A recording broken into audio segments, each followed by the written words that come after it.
Hello students, आज हम eight grade अभ्यास पुस्तिका कक्षा 7 की भूगोल सामाजिक विज्ञान देखेंगे।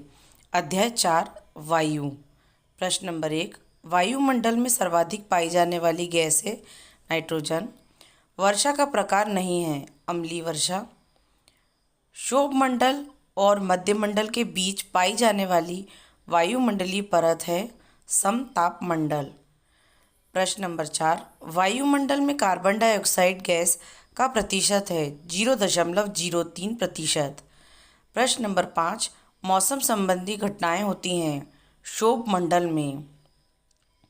प्रश्न नंबर 6, रिक्त स्थानों की पूर्ति कीजिए। वायु सदैव उच्च दाब क्षेत्र से निम्न दाब क्षेत्र की ओर गमन करती है। उत्तरी भारत में गर्म एवं शुष्क स्थानीय पवन लू कहते हैं। पश्चिम से आने वाली पवनें पश्चिम पवनें कहलाती हैं या इनको पछुआ पवनें भी कहते हैं। पाराद्वीप एवं कोणार्क के मध्य पाए जाने वाले मैंग्रोव जंगल लुप्त हो गए हैं। ओजोन परत सूर्य से आने वाली हानिकारक गैसों से हमारी रक्षा करती है। प्रश्न नंबर 7, वायु में किन किन गैसों का मिश्रण होता है? तो वायु में carbon dioxide, helium, ozone, argon, hydrogen तथा ऑक्सीजन गैस का मिश्रण होता है। प्रश्न नंबर 8, स्थानीय पवनें क्या होती हैं? स्थानीय पवनें वे पवनें होती हैं जो किसी छोटे क्षेत्र में वर्ष या दिन के किसी विशेष समय में चलती हैं। उदाहरण के लिए स्थल समीर एवं समुद्र समीर। प्रश्न नंबर 9, आपतन से क्या आशय है? सूर्य से आने वाली वह ऊर्जा जिसे पृथ्वी रोक लेती है उसे आपतन कहते हैं या आपतन कहलाती है। प्रश्न नंबर 10, आर्द्रता किसे कहते हैं? जब जल पृथ्वी एवं विभिन्न जलाशयों से वाष्पित होता है तो यह जलवाष्प बन जाता है। वायु में किसी भी समय जल वाष्प की मात्रा को हम आर्द्रता कहते हैं। अब हम अगला प्रश्न देखेंगे। प्रश्न नंबर 11, पेड़ पौधों को अपने जीवन के लिए किस गैस की आवश्यकता होती है? तो पेड़ पौधों को अपने जीवन के लिए नाइट्रोजन गैस की आवश्यकता होती है। वे सीधे वायु से इसे नहीं ले सकते, इसलिए वे मृदा से इसकी पूर्ति करते हैं। इसके बाद प्रश्न नंबर 12 हम देखेंगे। ग्रीन हाउस गैस किसे कहते हैं तथा इसके प्रभाव से पृथ्वी पर क्या प्रभाव पड़ता है? कार्बन डाइऑक्साइड गैस को हम ग्रीन हाउस गैस कहते हैं और इसके अभाव में धरती इतनी ठंडी हो जाती है कि इस पर रहना असंभव हो जाता है। कार्बन डाइऑक्साइड वायुमंडल में फैलकर पृथ्वी से विकिरित ऊष्मा को पृथ्वी पर रोककर ग्रीन हाउस प्रभाव पैदा करती है। इसके बाद हम प्रश्न नंबर 13 देखेंगे। वर्षा किसे कहते हैं? इसकी प्रक्रिया लिखिए। जब जल वाष्प ऊपर उठता है तो यह ठंडा होना शुरू हो जाता है। जल वाष्प संघनित होकर ठंडा होकर जल की बूंद बनाता है। बादल इन्हीं जल की बूंदों का ही एक समूह होता है। जब जल की यह बूंदें इतनी भारी हो जाती हैं कि वायु में तैर न सकें तब ये वर्षा के रूप में नीचे आ जाती हैं। इसे ही हम वर्षा कहते हैं या फिर यही वर्षा की प्रक्रिया है। प्रश्न नंबर 14 देखेंगे। पेड़ काटने से पृथ्वी पर वायु का संतुलन कैसे बिगड़ जाता है? मनुष्य तथा पशु सांस लेने में वायु में से ऑक्सीजन प्राप्त करते हैं। हरे पादप प्रकाश संश्लेषण द्वारा ऑक्सीजन उत्पन्न करते हैं। इस प्रकार वायु में ऑक्सीजन की मात्रा समान बनी रहती है। यदि हम पेड़ काटते हैं तो यह संतुलन बिगड़ जाता है।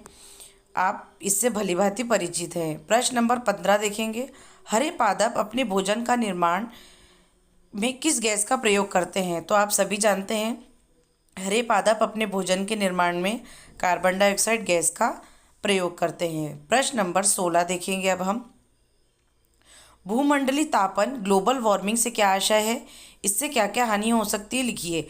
जब कारखानों एवं कार के धुएं से वायुमंडल में कार्बन डाइऑक्साइड का स्तर बढ़ता है तब इस ऊष्मा के द्वारा पृथ्वी का तापमान बढ़ता है जिससे भूमंडलीय तपन कहते हैं। इसके कारण पृथ्वी के सबसे ठंडे प्रदेश में जमी बर्फ पिघलने लगती है तथा तटीय क्षेत्रों में बाढ़ आ जाती है।